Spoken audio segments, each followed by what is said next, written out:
Baik.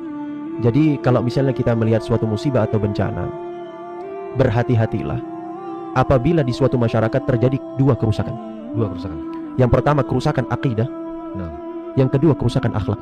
Ini pernah terjadi juga selain di zaman Nabi, juga terjadi di zaman Umar bin Khattab radhiyallahu anhu.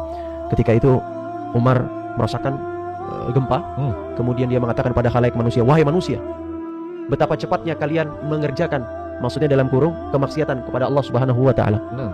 Alangkah gempa ini terjadi lagi, maka aku tidak akan bersama kalian. Itu Umar bin Khattab langsung berlepas diri.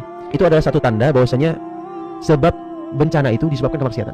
Ketika terjadi kerusakan ini, dua kerusakan ini, maka bagi orang-orang yang betul-betul kufur kepada Allah, Allah akan binasakan suatu negeri atau suatu daerah yang terdapat orang-orang yang kufur tersebut. Allah akan langsung binasakan rata, tidak akan tersisa. Jika itu memang mayoritas dan adalah, intensitasnya luar biasa sekali kemaksiatan yang terjadi di suatu kaum atau penduduk itu. Ya, sebagaimana kaum Nabi Syuaib dan